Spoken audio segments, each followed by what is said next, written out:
Welcome back दोस्तों। आज मैं आपके सामने रिसेंटली तमिल लैंग्वेज में रिलीज हुई एक एक्शन थ्रिलर मूवी को लेकर आया हूँ। इसका नाम है ब्लास्ट, जिसमें अर्जुन शारजा, अभिरामी और प्रीति मुकुंदन लीडिंग रोल पर है। अब मूवी के बारे में बात करें तो मूवी तो मस्ट वॉचेबल है, स्पेशली एक्शन सीक्वेंस। तो अब चलिए फटाफट से वीडियो को स्टार्ट कर लेते हैं। उससे पहले लुटा दो प्यार, फॉलो ऑन इंस्टाग्राम। कहानी की शुरुआत होती है इन द ईयर ऑफ 2004 से, जहाँ पर एक छोटी सी फैमिली को दिखाया जाता है। फिलहाल इस फैमिली में 4 लोग होते हैं। मूवी का हीरो राजाराम, जो एक कराटे मास्टर होता है, अपने घर के पास कुछ बच्चों को कराटे सिखाते रहता है। इसी घर में शायद राजाराम का भाई भी होता है, जिसका नाम होता है शिवा। राजाराम और शिवा एक मेडिकल स्टोर भी रन करते रहते हैं। राजाराम की बीवी का नाम होता है नीलावेनी, और इसी तरह इन दोनों की एक बेटी भी होती है, इसका नाम भी नीला ही होता है। एक दिन नीला रोते हुए अपने घर पर आकर अपने पापा से किसी लड़के की शिकायत करने लगती है कि उस रोहन ने मुझे मारा। पहले राजाराम पूछने लगता है कि गलती किसकी थी।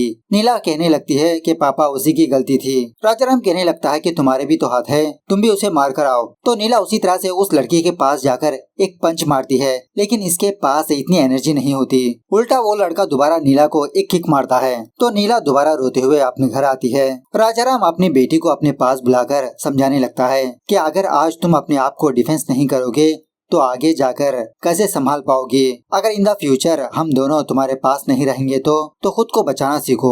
ये सुनने के बाद नीला कहने लगती है, तो पापा मुझे भी आप कराटे सिखाओ। तो राजाराम उसी तरह से अपनी बेटी को भी कराटे सिखाने लगता है। नीला भी बहुत ही इंटरेस्ट तरीके से अच्छे से स्किल सीख जाती है। एक दिन उस लड़के को भी एक जोरदार किक मार के आती है। एक और शॉकिंग बात यह है कि जब से ये कराटे सीख चुकी होती है, जो भी लड़का इससे छेड़खानी करने लगता, नीला उसको बहुत मारने पीटने लगती। काफी सारे पेरेंट्स नीलावेनी के पास आकर नीला की कंप्लेंट करने लगे, लेकिन राजाराम उल्टा नीला को और मोटिवेट करते रहता है कि नीला जो गलत है वो गलत है। खैर इसी दरमियान में एक दिन नीला कराटे मैच पर जाती है। इसका पहला मैच होता है। नीला इस मैच में हार जाती है। मैच हार जाने की वजह से नीला बहुत ही दुखी होती है, लेकिन राजाराम दोबारा नीला के पास आकर समझाने लगता है कि नीला, मैंने भी अपना पहला मैच हार गया, उसके बाद मैंने एक भी मैच नहीं हारी, तो तुम भी अपने पापा की जैसी हो। इस तरह से अच्छे से और मोटिवेट करने लगता है। उसके बाद नीला की नेक्स्ट मैच में नीला जीत जाती है। एक दिन नीला अपने चाचा शिवा से पूछने लगती है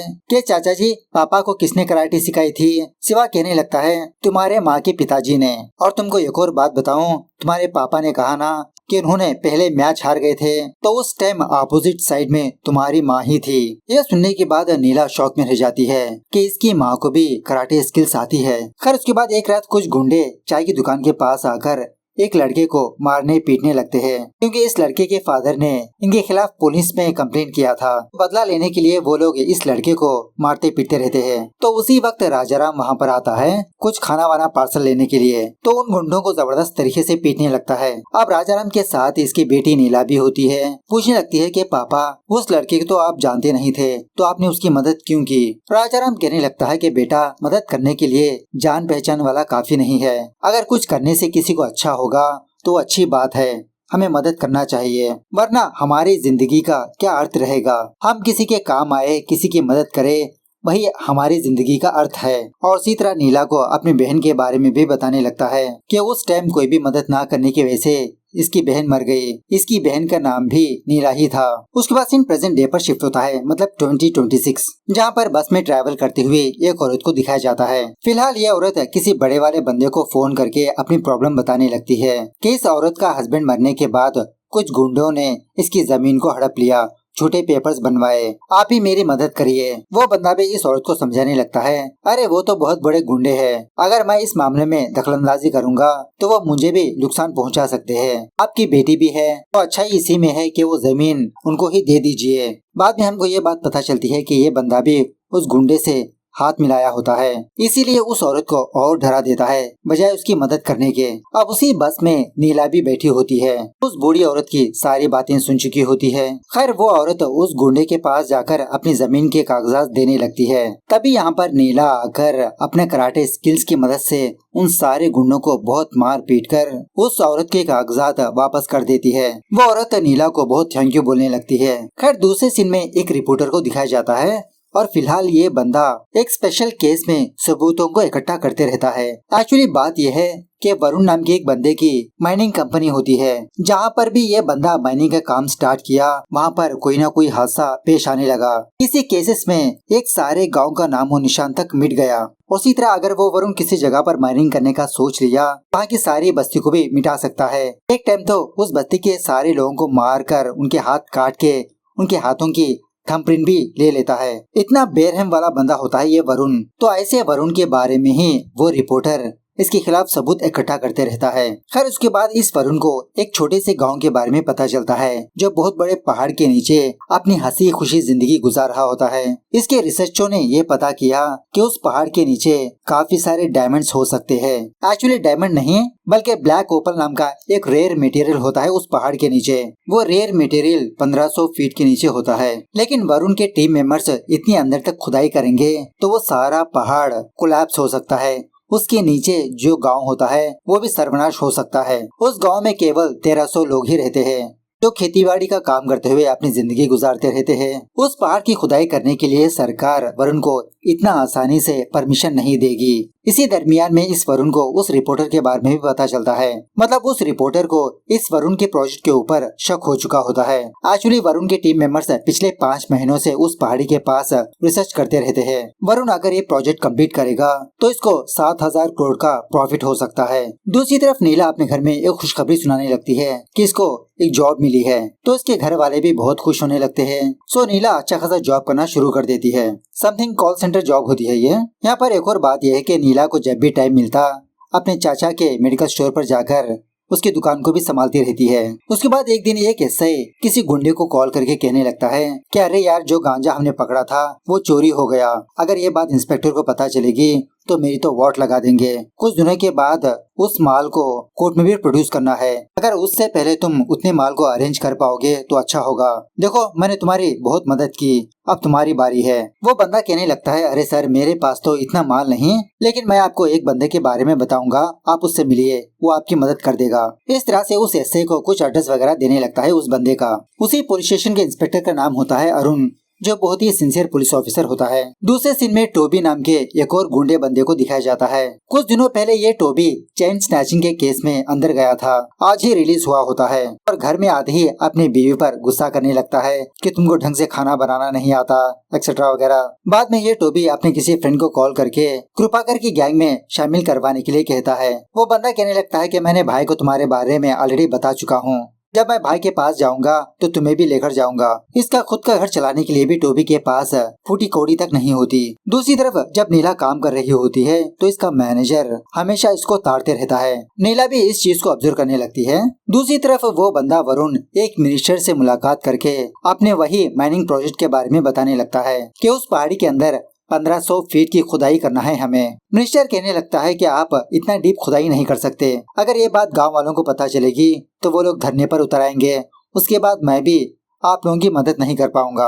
मैं 300 फीट खुदाई करने की परमिशन दूंगा, उसके बाद आप सारा काम संभाल लो। अगर वहाँ पर लैंड स्लाइडिंग भी हुआ तो मैं ये कहकर मीडिया को कवर कर दूंगा कि वहाँ पर अर्थक्वेक आया था। माइनिंग का और उस लैंड स्लाइडिंग का कोई भी लेना देना नहीं है। ये काम करने के लिए मुझे 1000 करोड़ तो चाहिए। यह सुनने के बाद वरुण शॉक में रह जाता है। मिनिस्टर कहने लगता है अरे वरुण जी 1300 लोगों का मामला है, अगर कल को मुझ पर उंगली उठेगी तो ये 1000 करोड़ ही मेरा बैकअप है। तो वरुण भी इस डील के लिए ओके कह देता है। और इसी तरह वो मिनिस्टर उन सारे पैसों को व्हाइट में कन्वर्ट करके देने के लिए कहता है इसके दूसरे अकाउंट में। उसके बाद वो वरुण अपने बैंक में जितना भी पैसा है और उसी तरह से इसके सारे शेयर्स बेचकर 1000 करोड़ इकट्ठा कर लेता है उस मिनिस्टर को देने के लिए। और इन पैसों के मामले को डील करने के लिए अब्राहम नाम के एक बंदे से कांटेक्ट करने लगता है ये वरुण। वो अब्राहम भी कहने लगता है ठीक है आपका काम हो जाएगा, उस मिनिस्टर को कन्वर्ट करके दे देंगे। बाद में वो वरुण कृपाकर नाम के एक गुंडे को कॉल करके उस रिपोर्टर को मरवाने के लिए कहता है, क्योंकि उस रिपोर्टर को इस वरुण की सारी खबर होती है।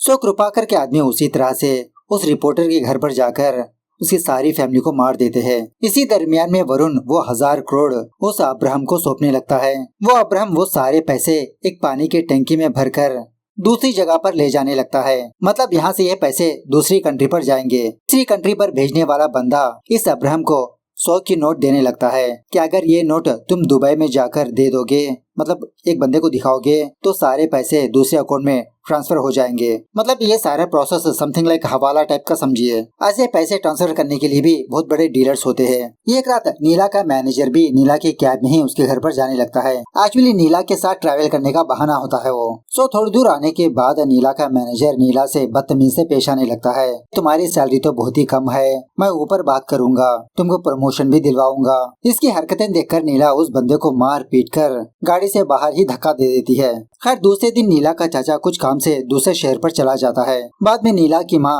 राजाराम के पास आकर नीला की शादी के बारे में बात करने लगती है। राजाराम कहने लगता है, अरे अभी से उसको शादी करने की क्या जरूरत, उसको तो जॉब में ज्वाइन हुए सिर्फ 1 ही महीना हुआ और वैसे भी अभी वो शादी के लिए रेडी नहीं है। जब वो रेडी होगी तभी हम रिश्ते देखेंगे, उसकी मर्जी से ही हम शादी करेंगे। एक्चुअली नीला की माँ का यही डर होता है कि नीला हमेशा कोई ना कोई झगड़ा करती रहती है। अगर ये ऐसे ही बिहेव करती रहेगी तो शायद कोई भी लड़का इससे शादी नहीं करेगा। लोग इसके बारे में अनाप शनाप की बातें करने लगेंगे। अब इसी दरमियान में नीला के ऑफिस में एक और हादसा पेश आने लगता है। वो ये कि नीला एक और बंदे को भी बहुत मार पीट चुकी होती है, क्योंकि वो बंदा भी नीला के साथ बदतमीजी से पेश आया था। ये बात सारे ऑफिस में पता चलने पर सारी लड़कियां नीला की तारीफ करने लगते हैं। उसके बाद एक रात पुलिस वाले किसी जगह पर गाड़ियों की चेकिंग करते रहते हैं। इसी दरमियान में एक टीनेज लड़का पार्टी होने की वजह से थोड़ी सी दारू पी रखी होती है और वहीं पर वो इंस्पेक्टर अरुण भी होता है। तो वो लड़का अरुण के पास आकर रिक्वेस्ट करने लगता है कि सर आप मेरी गाड़ी को सीज मत करिए, घर में पता चलेगी तो बहुत गुस्सा होंगे, पहली बार मैंने थोड़ी सी दारू पी। अब अरुण भी उस लड़के की बात को मानकर उस लड़के को छोड़ देता है। जब वो लड़का हड़बड़ाई में वहाँ से जा रहा होता है तो तभी एक गाड़ी का एक्सीडेंट हो जाता है। मतलब वो गाड़ी एक पोल को ठोक देती है। शॉकिंगली उस गाड़ी में वो अब्राहम होता है, वही वरुण का आदमी। इस एक्सीडेंट की वजह से वो अब्राहम बेहोश हो चुका होता है और वहीं पर पुलिस वाले होते हैं तो फटाफट से इसको हॉस्पिटल पहुंचाने लगते हैं। थोड़ी देर के बाद ये बात वरुण को पता चलने पर वरुण डिसाइड कर लेता है कि अब्राहम के बारे में पता लगने से पहले उसको वहां से बाहर निकालना होगा। वरुण के आदमी फटाफट से उस हॉस्पिटल पर जाते हैं। उस अब्राहम के पास इंस्पेक्टर अरुण और एक और पुलिस वाला होता है। इतने सारे लोगों को देखकर इन दोनों के तो होश ही उड़ जाते हैं। वो अरुण फटाफट से अपनी गन को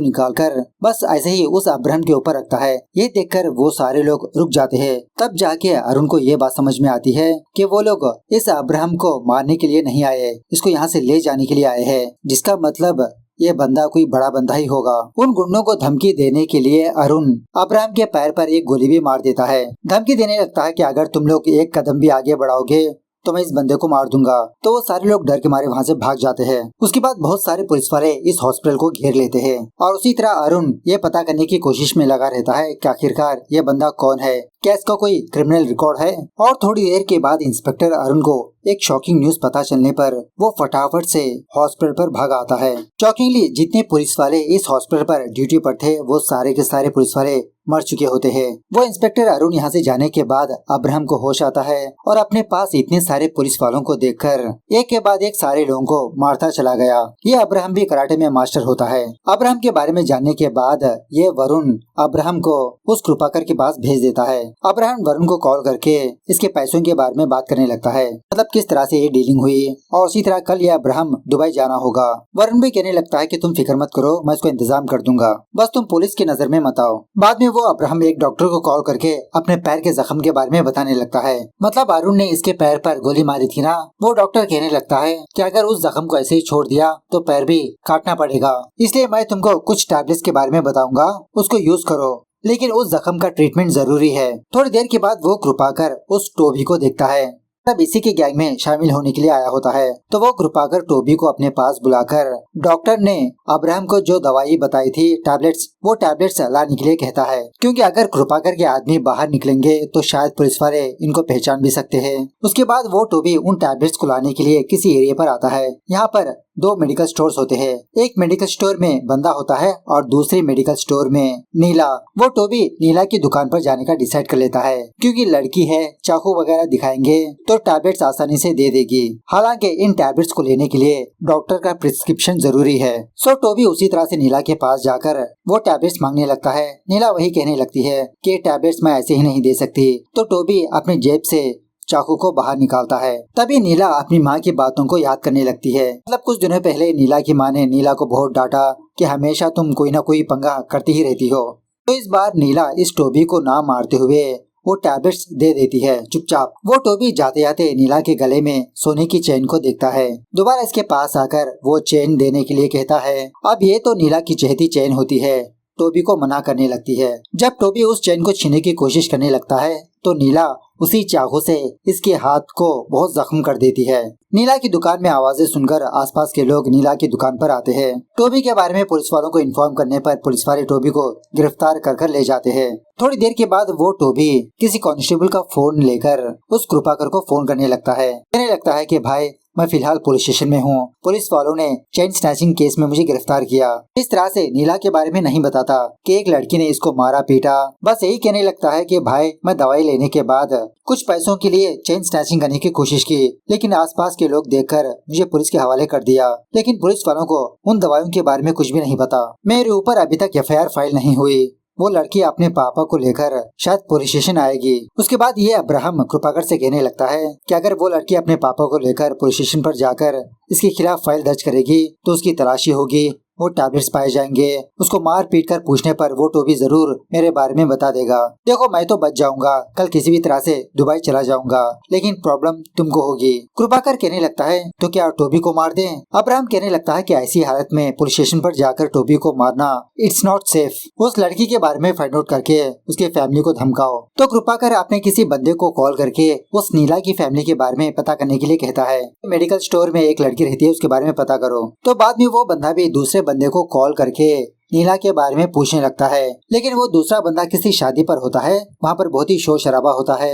ये बंदा कहने लगता है कि उनकी फैमिली तो कराटे मास्टर है, लेकिन दूसरे बंदे को ये सुनाई देता है कि नीला का फादर हेड मास्टर है, उसकी माँ टेलर है, नीला किसी छोटी सी कंपनी में जॉब करती है। सो कृपाकर का वो बंदा दोबारा कृपाकर को कॉल करके कहने लगता है कि भाई मैंने उस लड़की के बारे में सब कुछ इंक्वायरी कर लिया। वो बहुत ही मामूली सी फैमिली है। अरे चाकू दिखाने पर ही डर जाएंगे वो लोग। बस आदमियों को भेजो, टपका दो, बात खत्म। बाद में कृपाकर के आदमी 5 लोग राजाराम के घर पर जाते हैं। इस तरफ जब राजाराम और नीला वापस अपने घर पर आते हैं तो नीलावती इन दोनों को डांटती रहती है। अब यही कहने लगती है कि उस बंदे से झगड़ा करने की क्या जरूरत, तुम दोनों फटाफट से पुलिस स्टेशन पर जाकर केस को वापस ले लो। तो इसी दरमियान में कृपाकर के वो 5 आदमी राजाराम के घर में आकर इधर उधर छुप जाते हैं इन तीनों को मारने के लिए। जब एक बंदा नीला को मारने ही वाला होता है तो नीला बच जाती है। उसके बाद क्या था, राजाराम, नीला बेनी और नीला उन गुंडों से जबरदस्त तरीके से फाइट करने लगते हैं। ये सीन बहुत ही मस्त है। फाइनली ये तीनों उन 5 लोगों को मार ही देते हैं। उन 5 लाशों को किसी गड्ढे में डालकर पूरी तरह से दफना देते हैं। एक्चुअली राजाराम अपने घर के बाहर कुछ कंस्ट्रक्शन करवाते रहता है, वहाँ पर एक बड़ा सा गड्ढा होता है। अगर ये तीनों पुलिस के पास चले भी जाएंगे तो कोर्ट कचहरी का चक्कर बहुत ही लंबा होगा।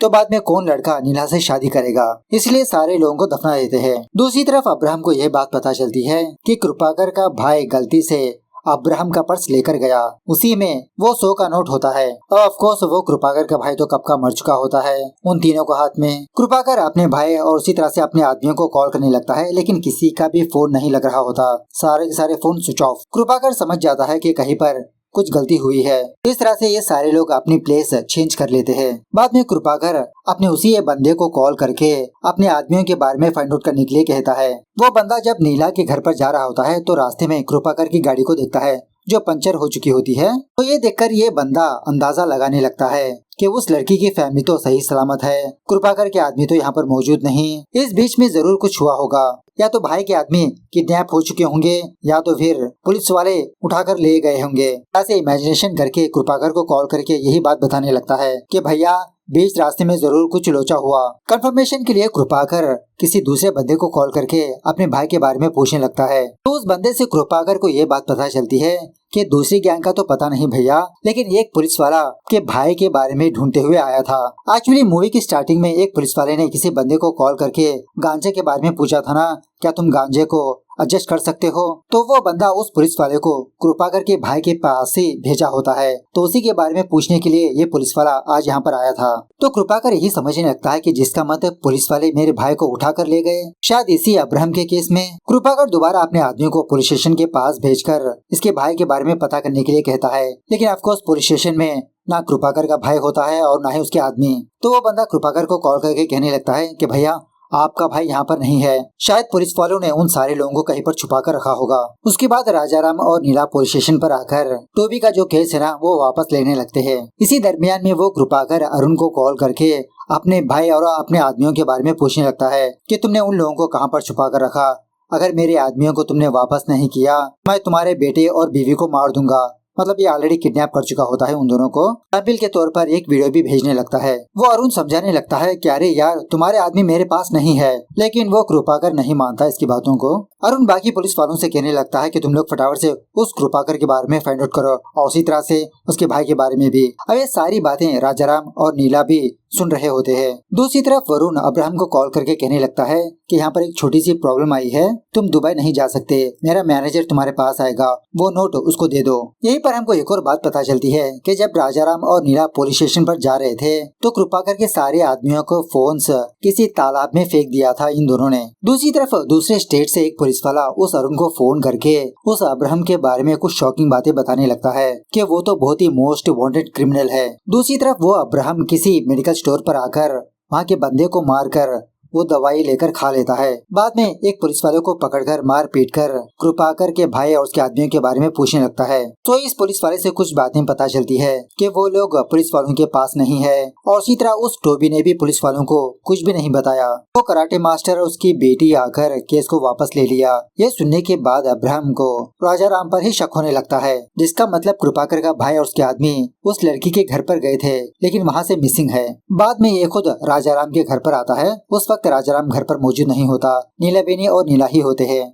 इनके घर के हालत को देखकर समझ जाता है कि जरूर यहाँ पर हाथापाई हुई होगी। अब्राहम इन दोनों से जबरदस्त तरीके से फाइट करने लगता है। इसी दरमियान में राजाराम भी आने पर राजाराम को भी बहुत जख्मी करने लगता है। जब फाइनली वो अब्राहम नीला बेनी को मारने ही वाला होता है चाकू से, उसी वक्त नीला का चाचा यहाँ पर आता है। मतलब इसको भी कराटे आती होती है। जबरदस्त तरीके से फाइट करने लगता है अब्राहम से। बाद में ये चारों एकजुट होकर अब्राहम को मार पीट कर चेयर से बांध देते हैं। इस अब्राहम से इंस्पेक्टर की फैमिली के बारे में पूछने पर यह बंदा उस एड्रेस को बता देता है। उसके बाद क्या था, राजाराम और नीला उस कृपाकर के पास जाकर उसके आदमियों को बहुत मारने पीटने लगते हैं इंस्पेक्टर की फैमिली को बचाने के लिए। इसी दरमियान में उस वरुण का मैनेजर भी यहाँ पर आने पर इसको भी बांध के रख देते हैं। सो इन दोनों से पूछने लगते हैं कि ये लोग इंस्पेक्टर की फैमिली को क्यों किडनैप किया। तो ये कृपाकर जो है वो सारी बात राजाराम और नीला को बताने लगता है। कंफर्मेशन के लिए राजाराम अपने भाई को फोन करके कृपाकर के भाई के पर्स को चेक करने के लिए कहता है। तो वो दोबारा खुदाई करके उसकी लाश से पर्स निकालने पर उसमें 100 रुपए की नोट होती है। कृपाकर कहने लगता है कि वो 100 रुपए की नोट मुझे दे दो और इस बात को यहीं पर खत्म कर दो। लेकिन नीला अपने पापा से कहने लगती है, नहीं पापा, वो नोट हम इसको नहीं देंगे। अगर वो नोट देंगे तो वहाँ पर 1300 लोगों की जान जा सकती है। राजाराम इन दोनों को मार देता है। बाद में किसी बंदे के फोन से पुलिस वालों को इन्फॉर्म करने पर वो इंस्पेक्टर यहाँ पर आकर अपनी फैमिली को हासिल कर लेता है। ये सब कुछ होने के बाद वो मिनिस्टर वरुण को कॉल करके अपने पैसों के बारे में पूछने लगता है। तो वरुण को भी समझ में नहीं आता कि कहाँ पर क्या प्रॉब्लम हुई, थोड़ा और टाइम मांगने लगता है। ये वरुण अपने आदमियों की मदद से उस अब्राहम की तलाश करवाने लगता है। जहाँ पर कृपाकर उसके आदमी मरे वो सियरे का सीसीटीवी फुटेज चेक करने लगता है। तो उसी रास्ते से राजाराम और उसकी बेटी नीला नजर आती है। वरुण इन दोनों पर ही शक करते रहता है। एट द सेम टाइम दूसरी तरफ राजाराम अपनी फैमिली से कहने लगता है कि अगर हमको इस सारे प्रॉब्लम से दूर निकलना है, बचना है, तो उस वरुण को मरना पड़ेगा। लेकिन वो तो बहुत बड़ा बिजनेसमैन है, उसको मारना मतलब इम्पॉसिबल। उसके बाद ये लोग उस अब्राहम को जिंदा दफना देते हैं। दूसरी तरफ जब वो वरुण कुछ बंदों को पकड़कर मारपीट रहा होता है तो उनमें से एक बंदा वरुण को कुछ सच्चाइयां बताने लगता है। मतलब ये बंदा कल रात कहीं पर जा रहा था तो किसी जगह से आवाज आ रही थी। जब अंदर झांक कर देखा तो एक बंदा और लड़की वहाँ के लोगों को बहुत मार पीट रहे थे। उसके बाद क्या था, वरुण अपने बहुत सारे आदमियों को राजाराम के घर पर भेजने लगता है। लेकिन शॉकिंगली राजाराम और उसकी बेटी नीला खुद वरुण के पास आते हैं। दूसरी तरफ घर में नीला बेनी और शिवा होते हैं जो गुंडे आए होते हैं उन लोगों से फाइट करते रहते हैं। इस तरफ ये दोनों वरुण के पास आकर ये एक्शन सीक्वेंस भी बहुत ही मस्त है। फाइनली ये दोनों उस वरुण को मारकर पूरे गांव को बचा लेते हैं। दूसरी तरफ वो इंस्पेक्टर वरुण पर ही शक करते रहता है, लेकिन थोड़ी देर के बाद इसको ये बात पता चलती है कि वरुण मर चुका है। इस तरह से फाइनली ये मूवी यहाँ पर दी एंड होती है। सो मूवी कैसे लगी कमेंट करके बताना जरूर। मिलते हैं अगली वीडियो में, तब तक take care, bye bye, see you soon.